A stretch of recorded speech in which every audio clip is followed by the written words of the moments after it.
My tight end start and sit video last week received a little bit of criticism, not a ton, and it was only a few commenters that decided to let me know how garbage or how trash the video was because I only listed a few guys as starts and a ton of guys as fringe starts. I told them all, hey, number one, you gotta listen to the video because if you actually listen to the analysis and not look at just the graphics, you would have heard me talk about, yeah, some of these guys are fringe starts, but I would start them over somebody else because how I feel about them. But you also would have heard me say, this looks like a weird week for the tight end position. There's not a ton of matchups that I love. Well, guess what? I ended up being right. In week 11, we only had 10 tight ends score 8 or more fantasy points. That is the lowest number on the season for any given week. The next closest week was week 2 when 12 tight ends scored 8 or more fantasy points. So if you tried going through the tight end video last week, finding somebody that you could actually play at the position, a lot of those guys that were fringe starts ended up being guys that were truly fringe starts. And when you look at Thursday Night Football, I don't know if we're going to get off to a great start at the tight end position in week 12 either.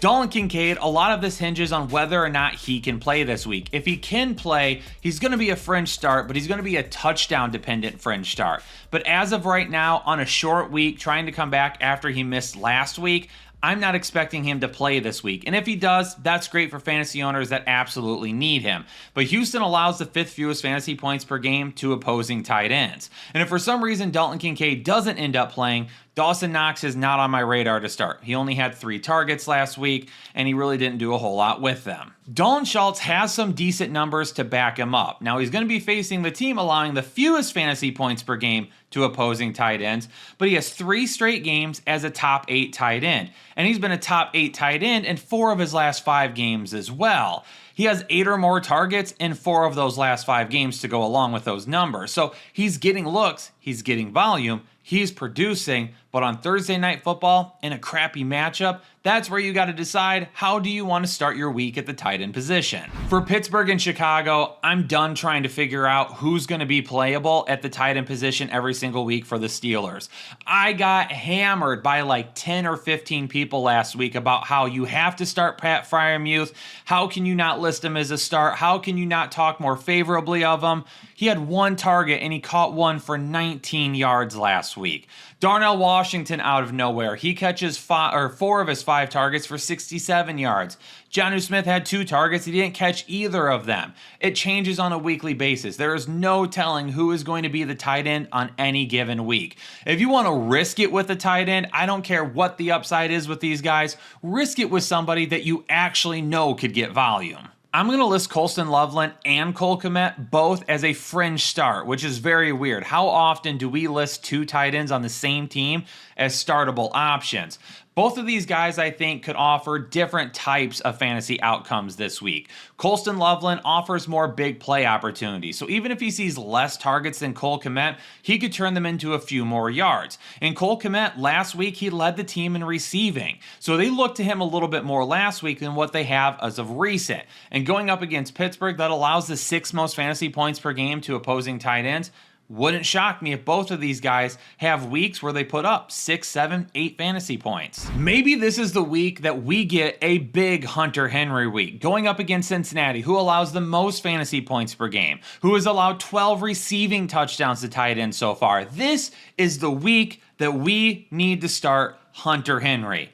And there's a 50% chance that he disappoints you, just like every other week. Hunter Henry has not done anything in quite some time. He's not even looked at by Drake May that much anymore this season. So this is definitely a risk to start Hunter Henry. But when you talk about high upside risks, this could be the biggest one of the week. If you don't have a guy at the tight end position that you could put in, start, and feel really good about, you're risking it with everybody else at that point. Hunter Henry is one of the best of the riskiest. As of right now, there's no Ja'Marr Chase this week. He is appealing his 1-game suspension, but by the time this video comes out, we will not know whether or not he won that suspension. If Ja'Marr Chase doesn't play this week, then Noah Fant is a solid fringe option for us because he's a guy that hasn't had a ton of production, but he gets looked at by Joe Flacco. And if there's no Ja'Marr Chase, those 15 to 20 targets a game he's been receiving have to go elsewhere. And Noah Fant is a likely candidate to step up and be a guy to help out in the the absence of Jamar Chase. It's also a solid matchup because New England allows the 9th most fantasy points to opposing tight ends. For the New York Giants this week, we're going to take an extra second to talk about Theo Johnson because Theo Johnson is going to be my Harry's Clean It Up tight end of the week. But if I'm going to talk about how Theo Johnson needs to clean it up, I probably need to at least do so myself. So, whoa. Oh man, that was a smooth transition. No pun intended. But Harry's is a ton of help cutting through this beard every single week. I have to shave quite a bit, and there is not a brand that I trust more than Harry's, but Harry's just isn't razors. They've got a ton of different products that you would absolutely love to try out. And right now, if you want to get their Harry's Plus trial set for only $10, you can do so by using the link down in the description below, or you can use code HEADLINERS at checkout. And with the holidays here, Harry's also is great for stocking stuffers and other gifts for everyone in your life. So head on over to Harry's and check it out. They definitely keep me looking good, and I'm sure they could help you out as well. Theo Johnson has been inconsistent all season long. It's not completely his fault by any means. However, there's only been one occasion this season where he has had back-to-back weeks as a top 12 tight end. And for him to really crack through and be a guy that we can rely on every single week, we need more consistency than that. He needs to clean it up, and really the entire Giants organization needs to clean it up. Yeah, you've got Wan'Dale Robinson as a very trusted target, but there is no reason whatsoever that Theo Johnson shouldn't be number 2 behind him. Maybe we just need to wait to get Jackson Dart back for Theo Johnson to find a little bit more consistency, and as of this recording, we don't know if he's going to be ready to go this week. Whatever it may be though, whoever is under center, they need to start throwing it to Theo Johnson a whole lot more. With Sam Laporta landing on the IR, the Lions are going to look to Brock Wright to hold down the tight end position until he returns. And against the New York Giants this week, I'm not seeing a ton of upside here. He had 7 targets last week in negative game script against Philadelphia, but against the New York Giants and what I believe will be way more positive game script, I don't think Brock Wright is going to have the fantasy floor that we need. Unfortunately, there's not a lot to see in this Minnesota and Green Bay matchup. TJ Hawkinson, he had 6 targets last week, and that's great if it happened more consistently. But that's the most targets that he has had since week 7, and he only has 1 top 12 performance since week 3. Minnesota is allowing the 7th most fantasy points to opposing tight ends, but Luke Musgrave has basically been ineffective since Tucker Kraft went down with his injury. Right now, Musgrave is averaging just over 3 targets per game, and that is not nearly enough to be fantasy viable. With AJ Barner coming off a career high in targets last week with 10, I feel like a lot of fantasy owners are going to lock him into their lineup and feel really great about it. Number 1, Tennessee, it's not the best matchup in the world. They allow the 10th fewest fantasy points per game to opposing tight ends. But on top of that, AJ Barner has not been consistent this season. That is the first time this season that he has seen more than 7 targets. And it's only the second time this season that he has seen more than 4 targets. Typically, we're looking at right around 4 targets per game for AJ Barner. So seeing 6 more last week than what we normally have is not something I would bank on happening moving forward. But hopefully with that type of production, we start getting him a little bit more into the game plan and he can become a little bit more reliable. Chike Oko is by no means safe this week, but he is one of the fringe starters this week that I would be willing to risk it with. Tennessee going up against Seattle is almost certainly going to be a negative game script, and Seattle allows the 3rd most fantasy points per game to opposing tight ends. Chike Oko has over 50 receiving yards in 2 of his last 3 games. He has over 40 receiving yards in 4 of his last 6 games. Now, in the 2 games that he didn't reach 40 receiving yards, the numbers were not great. 4 targets, 2 receptions, and 10 receiving yards. That's combined between the 2 games. So like I said, this is not a safe play whatsoever, but if you're in a position where you need some upside this week and you're going to be streaming the tight end position, Chike Oko could be a solid bet. Coming out of the bye, Tyler Warren has a really tough matchup against Kansas City, allowing the 7th fewest fantasy points per game to opposing tight ends. But even with that being said, Tyler Warren is one of the safest tight ends in all of football right now. Tyler Warren is 4th in the league right now in tight end target, so if you're looking for a solid floor every single week, even if a tougher matchup does limit his upside, Tyler Warren is still a lock in your lineup. Travis Kelce is coming off of a huge week, 9 receptions on 13 targets, 91 receiving yards, and had a touchdown to go with it. And now getting a matchup against Indianapolis that allows the 4th most fantasy points per game to opposing tight ends, Travis Kelce is in a situation to have another solid day. He's been a top 12 tight end in 3 straight games and in 5 of his last 6 games. So for Travis Kelce, he is also one of the safer bets at the position right now. For the Jets in Baltimore, there's going to be a lot of risk here with both tight ends. Mason Taylor, there's a lot of risk in assuming that he may even get targets. Tyrod Taylor is going to be the starter this week, though. And in the past, especially during his time in Buffalo, we saw Tyrod Taylor look to the tight end position an awful lot. And going up against Baltimore, they are allowing the 9th fewest fantasy points per game, but more than likely it's going to be negative game script. So Tyrod's going to have to throw the ball. And hopefully Mason Taylor is on the other side of those targets more times than not. If we can get 8 or more targets this week for Mason Taylor, he should be inside the top 12. Mark Andrews has been a top 12 tight end in each of the last 3 games, but a lot of that has to do with the fact that he has scored touchdowns in the last 3 games. If he doesn't score, he's going to be a bust. If he does score, he's going to be one of the better tight end plays of the week. He has a great schedule coming up the rest of the season. And even though this matchup isn't anything to scoff at, I don't know if we're going to get the upside from him that we need. If he scores, it's going to have to be early because I could see Baltimore running the ball and controlling this game for a majority of the day. Cleveland going up against Las Vegas, and yeah, the Raiders did allow a touchdown last night to Jake Ferguson, but outside of that, he didn't really do a whole lot. And they're still allowing the 4th fewest fantasy points per game to the tight end position. Harold Fannin and David Njoku have really been a pipe dream all season long. Guys that we've seen some flashes from, but realistically don't do anything a majority of the time. If you need to find somebody from this group this week, I'm going to go with Harold Fannin. He continuously outpaces David Njoku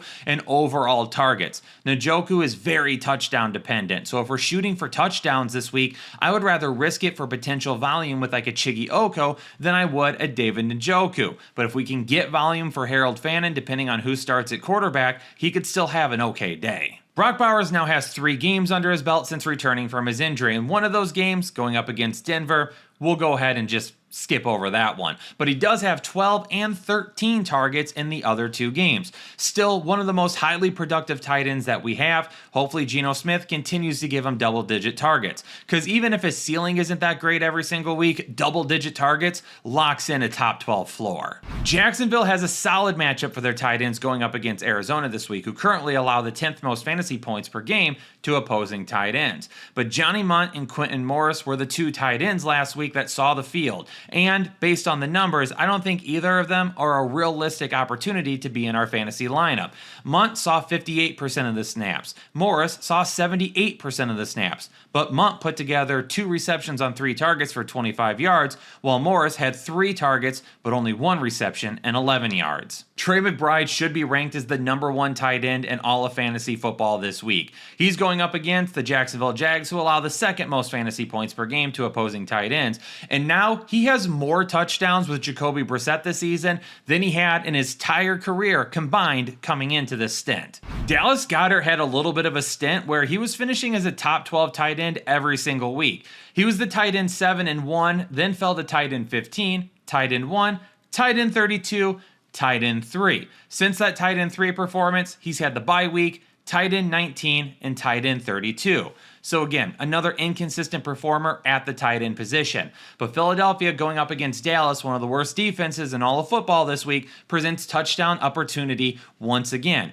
Is it the best opportunity in the world? No, it's not. Is it the safest floor in the world? Absolutely not. But finding the end zone this week is obviously very realistic in a game like this. Jake Ferguson unfortunately went from one of the best tight ends that we could start every single week to another touchdown-dependent tight end that is being utilized in the red zone. But with how well George Pickens and CeeDee Lamb are playing, there's no need to give Jake Ferguson a ton of targets. If we could get him 5 to 6 targets every single week, I still think he would be right on that fringe top 12 every single time, but now we're just stuck hoping for touchdowns again. As of this recording, Drake London and Darnell Mooney are both going to be listed as questionable. It sounds like Drake London is much more likely to miss than what Darnell Mooney is, but if they don't play, then who's going to be getting the targets this week from Kirk Cousins? Kyle Pitts has to be in that conversation. Do we really think that Cordero Hodge and who else? David Sills are going to get more targets than Kyle Pitts? If they do, Atlanta is seriously broken. I'm not sure what we're going to get out of Juwan Johnson this week coming out of the bye. It's a tough matchup. Atlanta allows the third fewest fantasy points to opposing tight ends. But prior to the bye, with Tyler Shough taking over, we saw a little bit of a rejuvenated game plan around Juwan Johnson. He was the tight end 7 and the tight end 2 prior to going into the bye, and he has touchdowns in back-to-back weeks. Is the volume great? No, because in both of those games, he only got 4 targets each, but he has shown a little bit of big playmaking ability. Realistically, on this team, the targets should go Chris Olave, Juwan Johnson, Alvin Kamara. But the things that are supposed to make sense this season haven't happened, so why would this? Last week we saw exactly why I caution everybody about Cade Otton every single week. It's like this tractor beam that just pulls people in fantasy football. He has a couple of good games and you get super excited and you talk about how safe of an option he is and who else does Baker have to throw to and all these other things. And then he just disappears. For whatever reason, he plays a ton of snaps, but he doesn't get any targets.